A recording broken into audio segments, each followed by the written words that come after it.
सुरभि की जब से शादी हुई थी, उसके ससुराल वाले कुछ ना कुछ बातें बोलकर उसे ताना मारते ही रहते थे। कभी उसकी कम लंबाई को लेकर, कभी उसके हाउसवाइफ होने को लेकर, जिससे सुरभि का कॉन्फिडेंस धीरे धीरे कम होता जा रहा था। अगर वह कभी थोड़ा बहुत कुछ अपनी मम्मी से बोलती तो ससुराल वालों का वही पुराना ड्रामा, बेटी की माँ ही बेटी का घर तुड़वा देती है, बोलना शुरू कर देते। इस वजह से सुरभि की माँ भी ज़्यादा कुछ बोल नहीं पाती थी।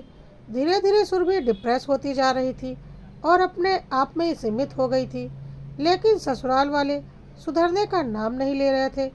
सुरभि की माँ ने अच्छी खासी बेटी ब्याही थी और आज वह बेटी पूरी तरह से टूट चुकी थी और अकेली महसूस कर रही थी। माँ को बर्दाश्त नहीं हुआ और वह सुरभि के ससुराल पहुंची।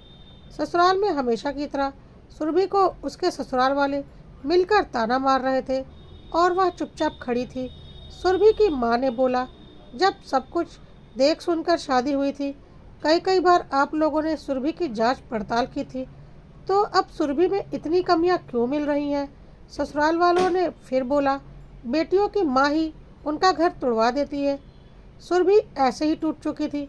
उसकी हालत देखकर सुरभि की माँ की आंखों में आंसू आ गए थे।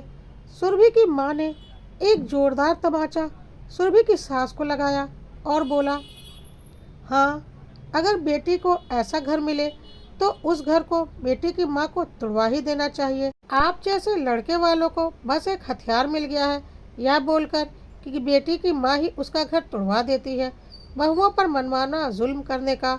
जैसे आपने अपने बेटे को पाल पोस कर बड़ा किया है ना, मैंने भी अपनी बेटी को पाल पोस कर बड़ा किया है और इसलिए उसे विदा नहीं किया कि आप लोग ताने मार मार कर उसकी जान ले लो और ससुराल वालों के द्वारा बेटी की माँ की बदनामी हो जाएगी। इस डर से बेटी की माँ कुछ बोले ना तो यह उसकी बेवकूफ़ी होगी। बेटी की माँ को बेटी का ऐसा घर तुड़वा ही देना चाहिए, वही सबके लिए अच्छा होगा। आपको तलाक के कागज़ मिल जाएंगे। कहकर सुरभि की माँ ने सुरभि का हाथ पकड़ा और उसे लेकर निकल गई। आज बहुत दिनों के बाद सुरभि की आंखों में खुशी के आंसू थे।